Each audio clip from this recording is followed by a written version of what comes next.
बसून ती लोक ती विधी पार पाडत असतात. तशी वेळ येऊ नये, ती तुम्हाला पाठ असली पाहिजे. आणि त्या पद्धतीने कारण समोर हजारो लोक बसलेली असतात आणि आजकाल सोशल मीडियाचा जमाना आहे. व्हिडिओ शूट होत असतात, ते एका मिनिटात व्हायरलही होतात. आणि म्हणून आपल्या बौद्ध संस्काराची जी इमेज आहे ती लोकांपर्यंत चुकीची जाऊ नये, त्या पद्धतीने एक वाक्यता असली पाहिजे. भर याच्यावर द्या की स्पेशल मॅरेज ऍक्टनुसार ते रजिस्टर्ड झाले पाहिजे आणि शपथ जी आहे ती तुम्हाला लोकांना पाठ असली पाहिजे. ऐसा बुद्ध वो नहीं है, ये एक ही व्यक्ति ऐसा हुए हैं जिनका नाम है सिद्धार्थ गौतम.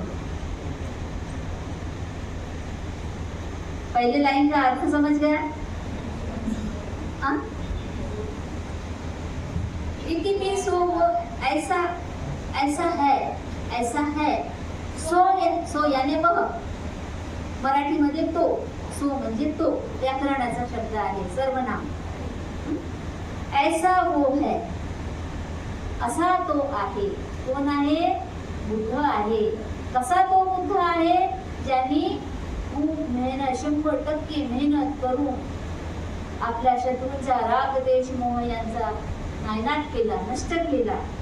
असा तो सगळ्यात सही म्हणण्यायोग्य, उचित म्हणण्यायोग्य असा तो बुद्ध आहे. आपको वंदन करते हैं. हम आपको वंदन करते हैं. आप नैतिकता के रक्षक हैं. आप नैतिकता के रक्षक हैं. इसीलिए हमारे द्वारा किए गए, हम लोग मानते हैं सब लोग ऐसे. बुद्ध कौन से स्त्री के जन्म में आए? बुद्ध ने स्त्री का जन्म लिया क्या? लेकिन बुद्ध में स्त्री के गुण है या नहीं? प्रश्न यहाँ है. मानवता के गुण मतलब स्त्री पुरुष दोनों के गुण हमें अपने अंदर लाने पड़ेंगे.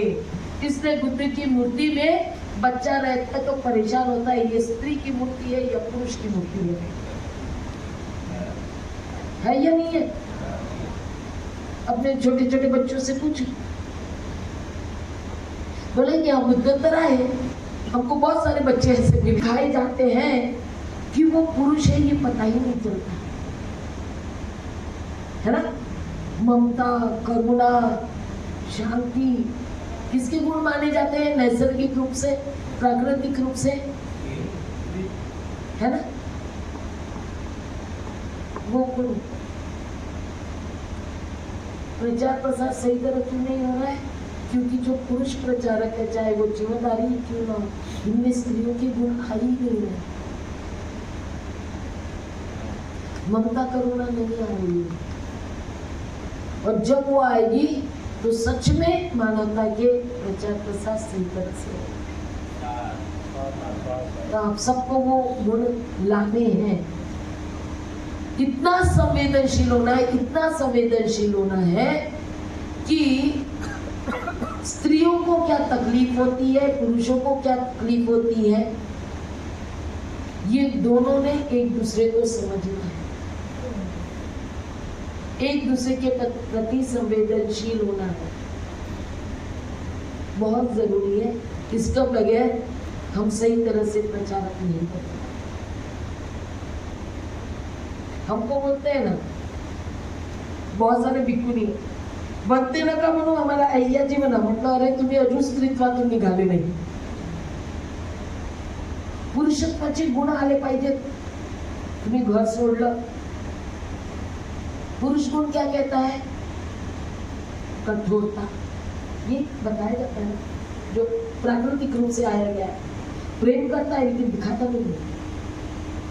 उस टारगेट के बीच में अगर कोई आ जाए तो हमारा टारगेट से फोकस हट जाएगा और हम हार जाएंगे. इसलिए हमारा लक्ष्य टारगेट पर ही रहना चाहिए, वो छूटना नहीं चाहिए.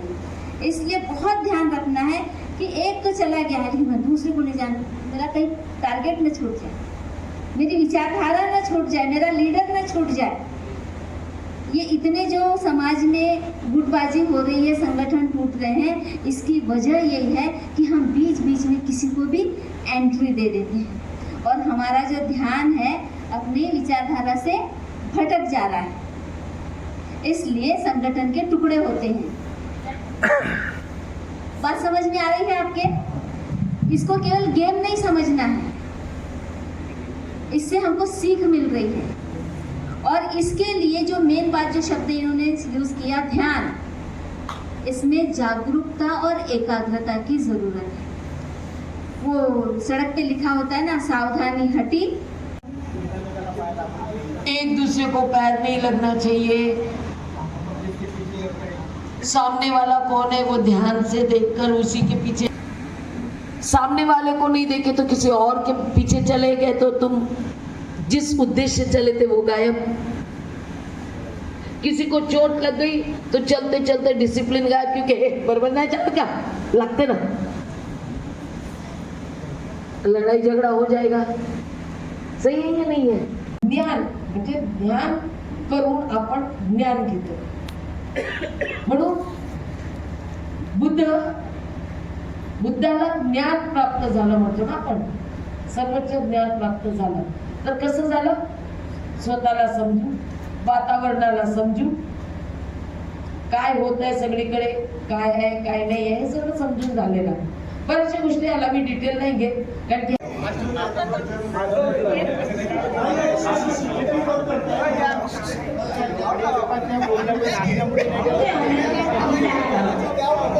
दिल्ली, मुंबई, ढाका, जम्मू.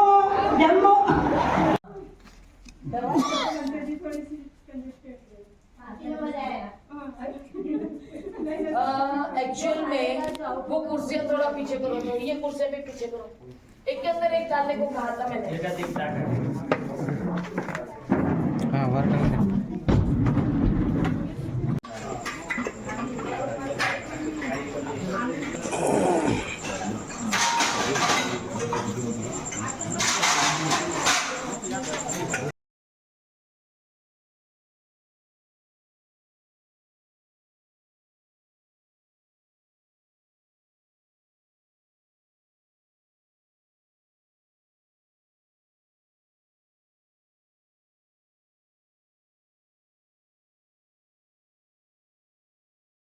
जय भीम, जय भीम.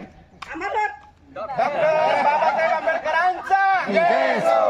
राजरत्न आंबेडकर साहेबांचा जय हो. जय भीम, जय भीम. नमो बुद्धाय, नमो बुद्धाय. जय भीम, जय भीम. ओके.